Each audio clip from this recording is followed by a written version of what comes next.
Let's bring in our guest, still with us, criminal defense attorney, former prosecutor David Bruno. David, that's really what jumps out at me, is that this family has found a way to sort of get beyond the devastation, use their faith, their religion to forgive these young men.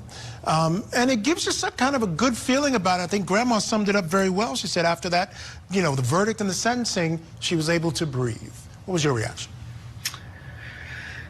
Yeah, tough case. You know, these children that are killed. I mean, we've been covering a couple of these cases. We had the one in the shopping center, the stabbing, and this one, the shooting, and they're very, very difficult to even watch. And we talk about this frequently, about the sentencing and how it does give an opportunity for the victim's family to speak and give impact statements and talk about how their lives have changed. And you see a number of different ways people react in this process. Some are very angry, and we've seen those family members that have jumped over, you know, and attacked, versus one of the family members saying, "Wish, Judge, you couldn't give him life."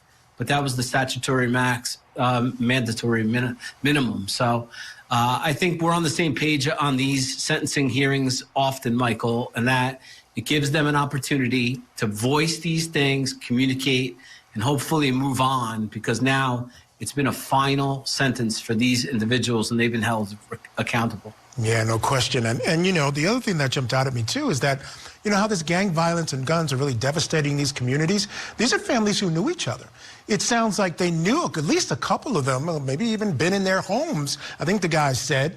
And one of the things that he said to these young men was, you know, you got 25 years to think about it. I don't even think he realized that these young men were going away for the rest of their lives. There's nothing down at the end of the road for them. They may find some redemption in prison. Let's hope they do. But there's no end to the road for them. They're going to basically die in prison, Dave. You're right. You're right. And unfortunately, that is the sentencing code.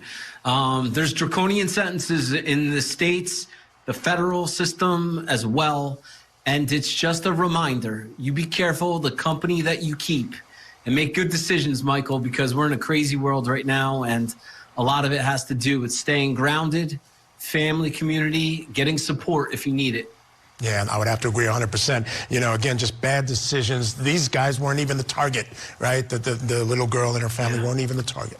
All right, David Bruno, thank you so much as always for being with me, man. We'll see you again real soon. Folks, stick around.